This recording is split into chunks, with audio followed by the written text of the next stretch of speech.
왜 이렇게 연대 얘기가 나오는 건가요? 연대가 왜 나오냐면 네. 사실은 장제원 의원 입장에서는 본인이 대표로 나가기는 어려워요. 왜냐하면 아들 문제가 있고 네. 그다음에 윤핵관이라는 그런 타이틀이 있어서 비판을 많이 받을 수밖에 없다는 거죠. 그렇기 때문에 본인이 나설 수 없는 상황. 네. 근데 본인은 뭔가 권력을 행사하고 싶은 마음 이게 있는 거죠. 권성동 의원은 지금 출마하겠다고 거의 이제 마음을 굳힌 것 같아요. 네. 그러니까 거기는 윤핵관으로 나오는 거잖아요. 근데 본인은 나설 수 없으니까 본인이 직접 나서기보다 누군가를 대신 내세우는 거지. 그게 김기현 의원이에요. 김기현 의원이다. 제가 분석하는 건 네. 김기현 의원은 대표가 하고 싶어.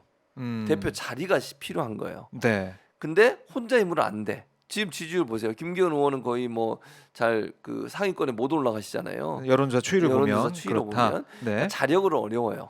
근데 윤핵관이 도와주면 될 것 같아. 그러니까 자, 두 사람의 필요가 딱 맞아 떨어지는 거지. 네. 김기현 의원은 대표 자리가 하고 싶은 거고 그 대신 장제원 의원은 실권을 갖고 싶은 거고 근데 본인은 나갈 수 없어. 그럼 어떻게 돼? 누군가 대신 대표가 될 사람을 그래요. 지원하는 거죠. 어. 그러면 어떤 효과가 나타나느냐? 자, 김기현 원내대표가 둘이 연합을 해서 만약에 두 사람의 연합이 잘 성사가 돼가지고 대표까지 됐다. 네. 김기현 원내대표는 일단 대표를 하잖아. 자기 경력에 대표가 들어가. 예를 들면 국민의힘 대표. 그게 네. 좋은 건지 모르겠지만 어허. 저 같으면 안 합니다. 아, 네. 저 같으면 하라 그래도 안 합니다. 김윤상 기자 저는 하라 그래도 안 해요. 근데 네. 김기현 원내대표는 그럼 그건 해결된 거잖아 자기. 대신 뭘 내놓겠어요? 공천권. 아. 그게 키예요. 그래요. 장제원 의원이 갖고 싶어 하는 그 공천권인 거라고 저는 봐요. 그러니까 장제원 의원은 공천권을 가지고 윤석열 대통령의 지시를 받아 네. 그 공천권이 친윤 또는 윤핵관 중심으로 이루어지도록 하려는 그런 목표가 아닌가라고 저는 개인적으로 분석을 합니다. 그러니까 서로가 좋은 거죠. 윈윈. 그렇죠. 김기현 원내대표는 자력으로는 대표가 되기 어려우니까 네. 윤핵관의 도움을 받아 대표가 되고 대신 나는 공천권 안 하겠다. 공천권은 주로 사무총장이 하잖아요. 박 기자 모르세요? 아유 알죠. 네. 그러니까 사무총장을 장제원을 시키는 거야. 아 그렇게. 네. 그러니까 김기현 의원이 대표를 하고 사무총장을 장제원 의원을 시켜서 장제원 의원이 실무적인 공천 작업을 진두지휘하게 하고 대통령과 코드가 맞는 사람들 윤핵관들을 많은 부분 영입시키고 특히 이제 검사 출신들 네. 영입을 해서 다음번 총선에서 검사 출신들 특히 윤핵관들을 중심으로 더 많은 사람이 국민의힘을 장악하게 해서 실제적으로 국민의힘이 윤석열 대통령의 어떤 복심을 가진 그런 정당으로 만들려는 의도가 있지 않나 그렇게 저는 분석합니다. 그래요. 그래서 김장연대 실체는 그렇게 될 것이다. 그렇게 저는 생각해요. 보고 있는 건데 네. 아니 윤석열 대통령은 이 당무에 전혀 개입을 하지 않겠다고 선언했는데 말만 그래요? 네. 결국 속으로 돌아가는 개입을 건 너무 많이 해요. 그래요. 아니 이번에 예산안 과정에서 대통령의 개입이 아니라면 이해가 안 되는 부분이 너무 많아요. 아니 갑자기 합의문 거의 다 만들어놨다가 틀어버리고 네. 그리고 죽어도 양보 못하는 게 그 두 가지잖아요. 결국은 시행령으로 만든 두 기관에 대한 예산 이건 네. 죽어도 양보 못하겠다는 거잖아요. 원칙을 지켜야 된다 이렇게 얘기를 그러니까요. 했었는데 그러니까 그런 부분이 결국 대통령의 영향력이 아니었으면 과연 이 여당이 그렇게 했겠느냐라는 차원에서 본다고 하면 대통령이 당무에 개입하면 유승민 의원은 직격탄을 날렸던데 법치 그렇게 강조하더니 대통령이 그렇게 당무에 노골적으로 개입하면 되겠느냐 이런 비판도 했잖아요. 네. 그래요. 이제 김장연대가 이렇게 주목을 받게 됐고 뭐 이 유승민 전 의원을 포함해서 안철수 의원도 그렇고 뭐 비판의 목소리도 나오고 있고 그렇죠. 반박도 나오고 이런 상황인데 이준석 전 대표가 어제 이제 한마디 했어요. 고려대 했죠. 강연에서 어떤 얘기를 했냐면 강연 끝나고 기자들에게 어떤 얘기를 했냐면 예. 새우 얘기를 했습니다. 예. 새우 두 마리 모여도 새우다. 그건 맞는 말이지. 새우 두 마리가 모여도 새우다. 100마리 모여도 그렇죠. 새우는 새우죠. 절대 고래가 되지 않는다. 이렇게 얘기했는데 이거 무슨 말입니까? 말은 맞는 말이네. 무슨 말이에요? 무슨 말이겠어요? 지금 김장년대 얘기하는 거잖아요. 아니, 그래봤자다. 그러니까 둘이 연합해봐야 별거 아니라는 얘기인데. 별거 아니다. 그러니까 이런 거죠. 결국은 지금 김장연대라고 하는 것이 뜨면서 이런 김기현 의원이 대표되는 거 아니냐 이런 분위기가 형성이 되고 있으니 이걸 비판하고 싶은 거예요. 그러니까 결국 이것도 대통령의 복심과 연관돼 있다고 보는 거기 때문에 이준석 대표 입장에서는 그런 잔챙이 뭐 이제 그분의 의미로 제가 말씀을 드리는 거예요. 제 얘기가 아니고 저는 제가 분석을 하는 거니까 그런 사람 두 사람이 만나봐야 뭐가 바뀌겠냐 지금의 상황하고. 이게 간접적으로는 대통령과 윤핵관을 비판했다고 생각해요. 그 발언 자체가. 그래서 그런 의미로 들려진다는 거죠. 아무 의미 없다 그거는. 네. 고래가 돼야 된다고 하는 것은 뭔가 큰 정치를 하거나 국민을 감동시키는 정치를 할 수 있는 모습이 돼야 되는데 네. 그렇게 갈 가능성이 없다. 이건 어차피 윤석열 정당화되는 것이다. 라고 하는 비판을 둘러서 이제 새우와 고래를 비교를 통해서 하지 않았나 이런 생각이 들어요. 그랬더니 정진석 의원은 뭐라고 했냐면 이런 얘기를 또 페이스북에 썼는데 네.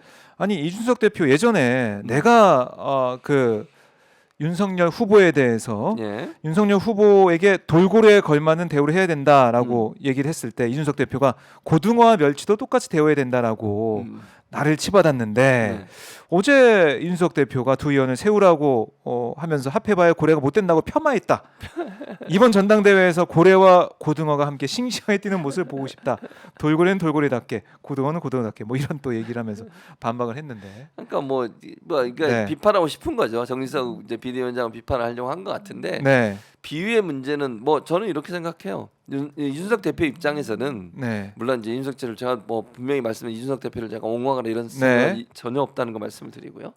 기본적으로 지금의 국민의힘의 운영 자체가 너무 잘못됐다는 걸 비판하고 싶은 거잖아요. 결국은 그게 결국 이제 새우 두 마리라는 이미지로 되면서 이제 본인들은 기분이 나쁘겠지 물론 본인들을 새우로 비유한 거에 대해서. 네. 근데 어쨌든 정상적인 방법으로 당이 운영되는 게 아니라 비정상적 방법으로 당이 운영되고 있고 네. 대통령이 직접적으로 당무에 개입하는 것에 대해서 상당히 큰 불만의 문제를 얘기한 것 같아요. 그걸 비유적으로 표현하다 보니까 새우론이 나온 거지 결국. 네. 이제 정진석 비대위원장이 얘기했던 그 얘기는 이런 거잖아요. 여러 후보들이 있는데 그 후보들을 다 동일한 선상에서 대우해주고 동일한 선상에서 존중해줘야 된다 이런 개념이기 때문에 뉘앙스가 다르다고 저는 생각해요. 두 개의 이야기는. 근데 그걸 이제 새우 얘기를 하니까 그냥 예전에 했던 그걸 끌고 와서 얘기를 한 네. 거라고 저는 보는데 지금의 상황과 그때 상황이 다르잖아요.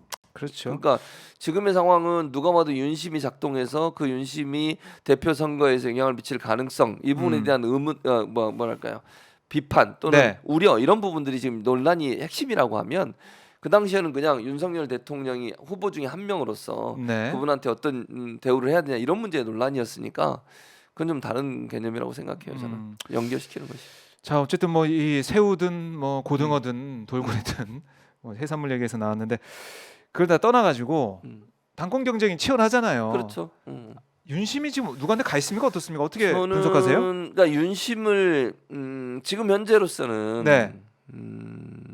가능성이 있는 게 있잖아요. 가능성 누가 제일 큽니까? 그건 차출론 얘기하는 거예요, 제 말은. 그게 아직 완전히 사라졌다고 보기 어려워요. 저는 물론 차출론이 현실화될 가능성은 좀 낮다고 개인적으로 생각하는 사람 중에 한 명인데 네. 그렇다고 완전히 불이 꺼진 건 아니라는 거죠. 연초에 개각이 있을 가능성이 있잖아요. 근데 연초에 개각이 있을 때 네. 이제 누가 나오고 누가 들어가느냐의 문제라고 저는 보거든요. 네. 그러니까 지금 그냥 한간에 떠도는 얘기는 적당한 사람이 없어서 뭐 아니면 또 지금 그 여론조사 쭉 해보면 상위권에 랭크되는 사람들이 다 친윤계라고 보기 좀 어려운 사람들이잖아요. 유승민, 뭐 예컨대 안철수, 네. 나경원 이런 분들이에요. 물론 나경원 전 의원 같은 경우는 뭐 그 위원장 맡아가지고 열심히 하시는 것 같던데 그렇다고 윤핵관이라고 보기는 어렵잖아요. 그분이 두 군데 초청을 못 받아가지고 상당히 좀 불쾌하시잖아요. 그렇죠. 두 군데가 어딥니까? 두 군데가 어딥니까? 취임식, 관저 초청을 네. 못 받았어요. 김기현 의원도 갔다 온 데를 그래요. 못 갔잖아요 본인이. 그래서 아하. 그런 관점이라면 이 세 사람 빼고 나머지 분들은 그렇게 국민적 지지나 뭐 당원들 지지를 확 많이 받는 분이 별로 없어요 지금. 그렇잖아요. 네. 대체적으로 김기현 대표도 그렇고 네. 권성동 의원도 그렇고. 자, 그래서 그러면 새로운 선택이 있을 할 수도 있다. 가능성도 있다. 물론 이제 음. 저는 앞으로 김장연대가 어떻게 발전돼 가느냐를 봐야 된다고 봐요. 그러니까 네. 만약 그걸 접으면 새로운 인물을 차출하는 걸 접게 되면 결국 김장연대로 가야 돼요. 대통령 입장에서는. 그러니까 장제원은 믿을 수 있는 사람이라고 보는 것 같고 장제원 의원을 사무총장에 앉혀서 공천만 관할할 수 있으면 뭐 본인들 입장에서는 그게 나쁘다고 보지 않을 수 있죠. 다만 네. 김기현 지금 의원이 김장연대를 통해서 됐다고 칩시다. 만약에 네. 그럼 그 약속을 계속 지킬까? 저는 개인적으로 그것도 의문이에요. 그래요. 그러니까 그때 가보면 이제 1년 남았잖아요. 1년 한 몇 개월 남았잖아요. 총선이. 네. 그 기간 동안 어떤 일이 일어날지 몰라요. 아무도. 이게 그렇다고 문서할 수도 없잖아.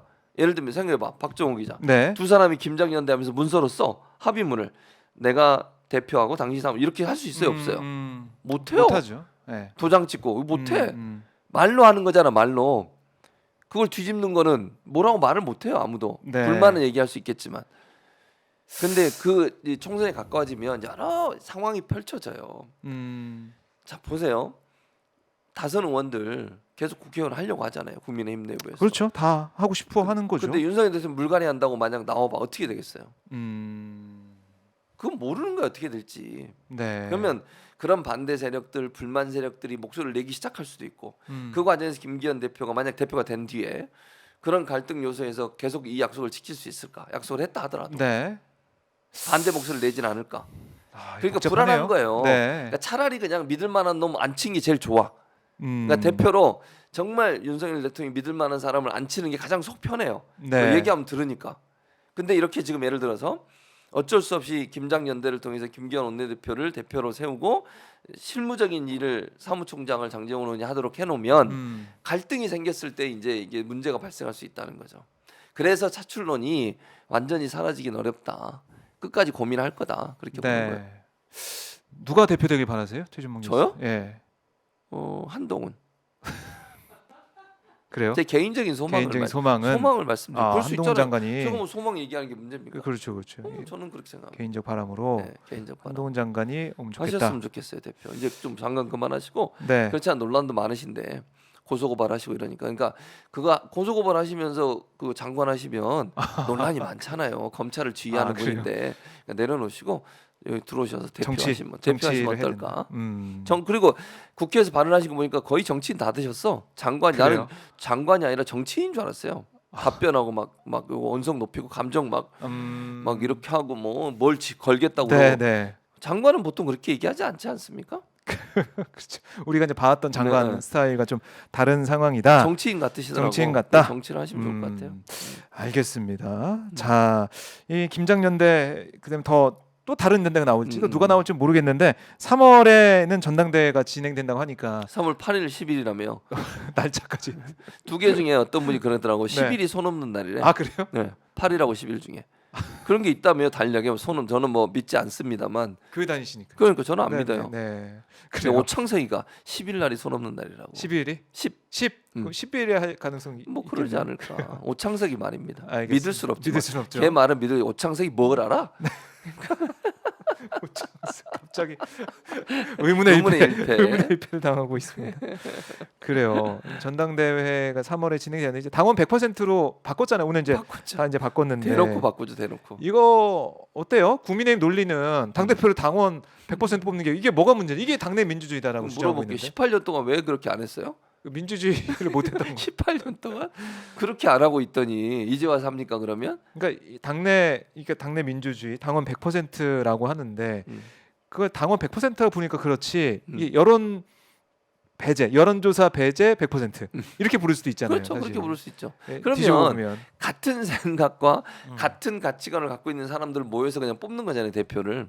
그렇죠. 정당이 같은 생각과 같은 지지층만을 믿고 가는 정당이 과연 확장성이 있을까요? 자, 예를 들어서 이렇게 물어볼게요. 그러면 지난번에 이준석 대표가 당대표 됐잖아요, 전 대표가.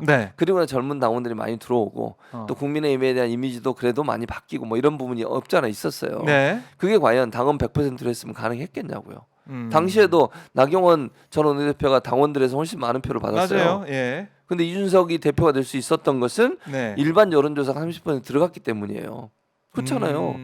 그렇다고 하면 정말 어떤 정당이 확장성을 가지고 중도까지도 아우를 수 있는 정당의 모습을 갖추려면 당원들만 가지고 선거를 하면 안 돼요.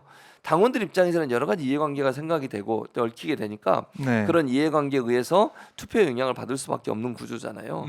그랬을 때 그 사람은 지지층은 그 사람을 좋아할 수 있지만 외부에 있는 사람들 입장에서는 그 당을 지지하고 싶겠어요. 그러면 확장성은 어떻게 되는 거예요? 확장성이 없다. 특히 총선을 앞두고서. 국민의힘이 지금 보면은 지지율이 뭐 과반을 넘거나 이런 건 아니잖아요. 40%대 후반 가고 아니기 때문에 만약에 이제 당 대표가 당심으로 뭐 압도적 지지를 꼭 뽑힌다고 하더라도 그게 뭐 총선 승리를 담보할 수는 없는 전혀 거고. 그렇지 않아요. 오히려 국민의힘은 안 좋은 거다. 그렇게 되면 왜냐하면은 확장성이 없다 그러면은 중도층과의 접점도 없는 것이고. 당연히 없죠. 그러면 지금 소선구제니까 지역구마다는 과반을 넘어야 사실은 그렇죠. 되는 경우가 많고 뭐 후보가 많다면 모르겠지만은 결국엔 당심으로 평가를 하고 총선 준비하는 거는 안 좋을 수 있다. 당연하죠. 근데 왜 그래 왜 공천 때문에 그래요? 공천 때문에 그렇지, 결국 바로 그거예요. 결국 공천 때문에. 네. 그러니까 윤석열 대통령 입장에서는 네. 자기가 대통령은 됐지만 의회 권력은 지금 본인이 컨트롤할 수 있는 상황이 아니잖아요. 음. 물론 윤핵관들이 있긴 하지만 그분들도 나중에 윤핵관이 된 거잖아. 네. 처음부터 윤핵관은 아니었잖아요. 예를 들면 뭐 권성동, 장제원 이분들이 후보 되기 전까지는 윤석열 대통령을 지지했던 분이랑 공격했던 분들이에요. 문재인 정부 때 검찰총장 할 때는 그때 그렇죠. 기억나시죠? 네, 검찰총장 기억납니다. 후보 예, 그 예. 청문회 할 때 얼마나 네. 공격을 했습니까? 그렇죠. 그 장제원 의원 같은 경우는 가족 문제도 거론하셨잖아요. 그 당시 제 기억으로는 그런데 모르겠어요. 그 질문 제 기억은 그런 제 기억이 틀릴 수도 있으니까 어쨌든 그 옹호적인 사람이 아니었어요. 두 사람 다 그랬었잖아요. 그렇죠. 그러다가 이제 국민의힘에 입당하고 대통령 후보 되니까 이제 가까워진 거니까 네. 저는 윤석열 대통령 저게 개인적인 생각이에요. 이것도 개인적인 의견이라는 걸 전제로 말씀드립니다. 압수수색 당하면 안 되니까 네, 네. 개인적인 의견입니다. 지금부터 네. 윤석열 대통령 입장에서는 자기 측근들을 더 많이 의회에 진출시키고 싶어 할 거예요. 그게 저는 검찰 출신이라고 보고 그래요. 그런 분들이 진짜 믿을 수 있는 사람이라고 생각하지 여의도에 있는 국회의원들은요. 물론 윤핵관들 어쩔 수 없이 지금 그렇게 하고 있지만 네. 100% 저는 믿는다고 생각하지 않아요.